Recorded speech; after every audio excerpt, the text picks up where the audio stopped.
Everyone. तो कैसे हैं आप सब। आज मैं आप सबके साथ शेयर करने वाली हूँ फिज़िकल केमिस्ट्री का क्वेश्चन पेपर जो कि लास्ट ईयर आया हुआ था। जब भी पेपर की बात होती है तो सबसे पहला डाउट यही होता है कि यार पेपर कैसा आया था फर्स्ट सेम में लास्ट ईयर, क्योंकि जब नए नए आप एमएससी में आते हो तो थोड़ी सी डाउट तो आपके मन में भी होते होंगे। ऑफकोर्स हमारे मन में भी होते थे। जब हमने एमएससी की थी तो लगता था यार कोई कहीं से आंसर्ड पेपर ला दे या लास्ट ईयर का क्वेश्चन पेपर हमें समझा दे, ना सिर्फ दिखाना बल्कि समझा दे। ठीक है, क्योंकि वैसे तो आपको आंसर्ड भी मार्केट में मिल जाएंगे, बट कोई समझा देता है तो वो बेटर होता है कि इस टाइम भी कौन से क्वेश्चन ऐसे हैं जो लास्ट ईयर भी आए थे और अभी भी आ सकते हैं, तो वो सिर्फ एक टीचर को ही पता होता है। ठीक है, या आपके सीनियर्स को पता होता है। वो चीज़ें मैं शेयर करने वाली हूँ। आई होप आपके लिए क्लास यूजफुल रहेगी। और स्टिल आप मुझसे डायरेक्टली कॉन्टैक्ट करना चाहते हो तो आप मुझे इंस्टाग्राम या टेलीग्राम पे फॉलो कर सकते हो। लिंक वीडियो के डिस्क्रिप्शन में मैं मेंशन कर दूँगी। ठीक है, तो चलिए स्टार्ट कर देते हैं अभी सेक्शन 1 से। ओके या एंड कोई डाउट हो तो you can just comment down here. या physical chemistry section 1 will set. या सेक्शन 1 आपका वेरी शॉर्ट टाइप का होता है, जिसमें आपको 5 क्वेश्चन दिए हुए होते हैं। आपका एक क्वेश्चन 2 मार्क्स का होता है और आपको 5 क्वेश्चन ही अटैम्प्ट करने हैं।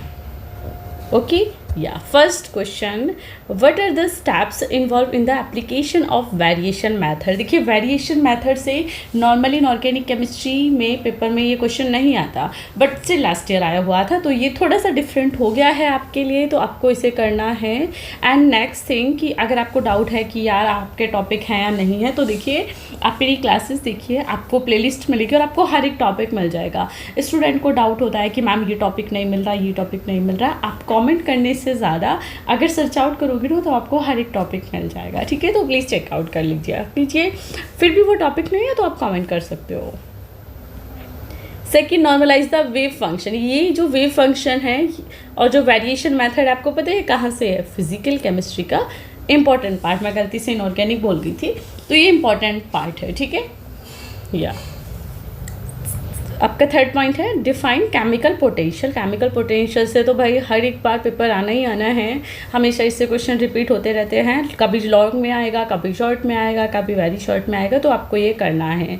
नेक्स्ट थिंग कि पेपर अटैम्प्ट कैसे करना है। बहुत बार होता है, हर बच्चों के साथ होता है कि पेपर बहुत अच्छा आया है, उन्होंने लिखा भी बहुत अच्छा है, बट जब मार्क्स आते हैं तो वो कम आते हैं। वहाँ पर कमी हो जाती है आपकी कि आप पेपर को अटैम्प्ट, एक जो राइट वे होता है अटैम्प्ट ऑफ पेपर, वो आप सही तरीके से नहीं करते। और जब आप वो सही तरीके से नहीं करोगे तो डेफिनेटली आपके मार्क्स उतने नहीं आएंगे। तो पेपर को अटैम्प्ट करने का भी एक तरीका है एमएससी लेवल पे, उसके लिए मैंने अलग से क्लास बनाई हुई थी। अगर आप सर्च करोगे how to attempt MSc question paper by beauty with brain, आपके सामने वो टॉपिक आ जाएगा। So you just need to check out. And last third तो फोर्थ वीडियो भी आप देखोगे तो वो उसी की है। ठीक है, तो पेपर जाने से पहले एक बार वो क्लास देख लो, आपको एक्स्ट्रा बेनिफिट मिल जाएगा उसका। ओके या fourth point is define entropy balance equation for irreversible heat flow.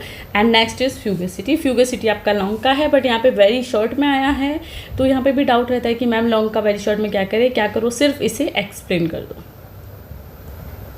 मैंने बहुत दूर अपने टैबलेट को रखा हुआ है। ठीक है, तो सिर्फ इसे एक्सप्लेन कर दो, that's enough for very short question. Now move on to the section B, जिसमें आपको 2 क्वेश्चन अटैम्प्ट करने हैं 3 क्वेश्चन में से, और आपका एक क्वेश्चन 5 मार्क्स का है। ओके या question number 6 is derive the expression for energy of rigid rotator using Schrödinger wave equation. Schrödinger की बात हो और इसकी रिजिड रोटेटर की बात ना हो, ऐसा पॉसिबल ही नहीं है। हाइड्रोजन एटम के लिए भी आ सकता है और रिजिड रोटेटर के लिए भी आ सकता है, तो वेव इक्वेशन आपको करनी है। और आई नो कि बहुत सारे स्टूडेंट को समझ नहीं आती, तो जिनको समझ नहीं आती है श्रोडिंजर वेव इक्वेशन, जस्ट उसे रट लो, that's it.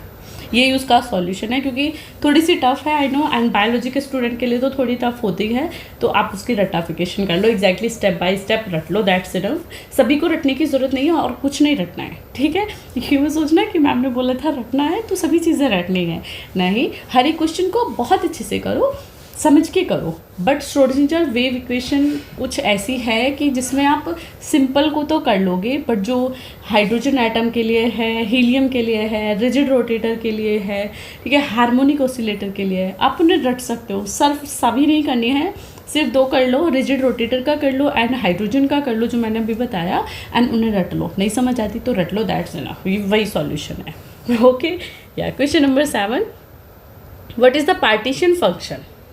Derive expression for translational partition function. तो पार्टीशन फंक्शन आपका काफ़ी इंपॉर्टेंट टॉपिक है, मैंने करा रखा है तो कर लीजिएगा। Question number 8, what is an ensemble? Define microcanonical and canonical microcanonical and canonical grand canonicals ensembles. Ensembles भी मैंने करा रखे हैं, उसके टाइप्स भी करा रखे हैं, आपने नहीं देखे हैं तो प्लेलिस्ट जाके चेक करो, डेफिनेटली आपको मिलेगा। आप चेकआउट नहीं करोगे तो आपको चीज़ें मिलेंगी ही नहीं ना, तो वो आपको चेकआउट करनी है। ओके, और अभी तो ये एंड ऑफ द टाइम में बना रही हूँ, पेपर आने वाला है, तो आपने कितनी तैयारी की है वो आपको पता होगा, बट इस पेपर में जो जो मैं इंपॉर्टेंट बताए जा रही हूँ वो सभी आपको ज़रूर करने हैं, ठीक है। या question number 9, what is Huckel molecular orbital theory? ये तो मेरा सबसे फर्स्ट क्वेश्चन होता है कि भाई ये इंपॉर्टेंट है, तो ये करना ही है आपको लॉन्ग में। Then variation method and perturbation theorem for helium atom, ये भी करनी है। देखिए श्रोडिंजर वेव इक्वेशन आ गई, बट इसे करने की ज़रूरत नहीं है क्योंकि कट मार दो, ऑप्शन तो आपको मिल ही रहा है ना। आपको 3 to 4 क्वेश्चन, 3 क्वेश्चन ही तो करना है, तो आप कोई भी 3 क्वेश्चन कर सकते हो। उसमें जो क्वेश्चन आपको अच्छे से आता है वो क्वेश्चन आप अटैम्प्ट करो। हालांकि मैंने तरीका बताया है कि कैसे अटैम्प्ट करने हैं, बट फिर भी जब आपको लगे कि ये क्वेश्चन तो हमने नहीं किया और ये पेपर में आ गया, तो उसे क्रॉस कर दो, क्योंकि ऑलरेडी आपके पास ऑप्शन है। ऑप्शन सिर्फ आपको वेरी शॉर्ट में नहीं मिलता, क्योंकि वहाँ पे आपको 5 क्वेश्चन दिए हुए हैं, 5 ही आपको अटैम्प्ट करने हैं। बट शॉर्ट और लॉन्ग के लिए ऐसा कुछ भी नहीं है, तो आप जितने क्वेश्चंस चाहो वो अटैम्प्ट कर सकते हो, जो आपको नहीं आते उसे उड़ा दीजिए। ओके, या next is Maxwell, Bose Einstein and Fermi Dirac statics में डिफरेंस बताना है, सॉरी। या तो या डिफरेंस बताना है, तो मैंने वो मैक्सवेल बोल्ट्जमैन कराया हुआ है, बोस आइंस्टीन कराया हुआ है, फेर्मिक FD स्टैटिक्स करा रखा है। क्या करना, तीनों का कॉलम बनाना और सबको एक्सप्लेन कर देना, दैट्स इनफ। इतना डिफरेंस आप बता सकते हो, that's enough for you. And last question, what do you mean by chemical potential? देखिए अगेन केमिकल पोटेंशियल से क्वेश्चन आ गया। Then chemical potential varies with temperature and pressure, also derive Gibbs Duhem equation. मैंने ये सभी question करा रखे हैं, ठीक है। तो जस्ट जाइए मेरे नोट्स देखिए, उसमें ये सभी क्वेश्चन आपको मिल जाएंगे। उन नोट्स की, अगर आपके पास नोट्स हैं बहुत अच्छी बात है, मेरे नोट्स बाय करने की ज़रूरत नहीं है, और अभी तो शायद टाइम भी नहीं है, तो मैं ये नहीं कहूँगी जाइए मेरी सभी क्लास देखिए और उससे नोट्स बनाइए, तो अभी वो टाइम नहीं है। आपके पास ऑलरेडी नोट्स हैं तो दैट्स इनफ, वो सबसे अच्छा है। सिर्फ इम्पॉर्टेंट की जो मैंने ये क्लास बनाई हुई, इस क्लास को देख के कॉपी लो और लिखना स्टार्ट कर दो कि ये मैम ने इंपॉर्टेंट बताए थे या ये लास्ट ईयर के पेपर में आए थे। आप अदर यूनिवर्सिटी से हो तो भी आपके लिए इम्पोर्टेंट है, ठीक है। नोट डाउन कर लो। देन ये टॉपिक आपको बहुत अच्छे से आने चाहिए, ठीक है। और अब पॉइंट आ जाता है कि मैम हमारे पास तो नोट्स ही नहीं है, तो क्या करें? तो मेरी बुक्स हैं, लिंक मैं वीडियो के डिस्क्रिप्शन में मेंशन कर दूंगी, वो नोट्स हैं, उसमें क्या क्या टॉपिक आपको मिलेंगे वो भी बुक के फ्रंट पे मैंने मेंशन कर रखे हैं। तो आपको वो टॉपिक के नोट्स चाहिए तो आप वो बाय करो, वहाँ पे आपको नोट्स मिल जाएंगे इजीली, एंड देन आप वहाँ से तैयारी स्टार्ट कर दो। 1 महीने में बहुत अच्छी तैयारी कर लोगे, क्योंकि दिसंबर में एग्ज़ाम होने हैं आपके, तो जल्द से जल्द तैयारी कर लीजिएगा, ठीक है। तो मैं क्लास को एंड करती हूँ। आई होप आपको क्लास देख के कुछ तो सीखने के लिए मिलेगा और आपकी क्लास यूज़फुल रही होगी। तो अगर यूज़फुल रही है so don't forget to like, share and subscribe. So bye bye.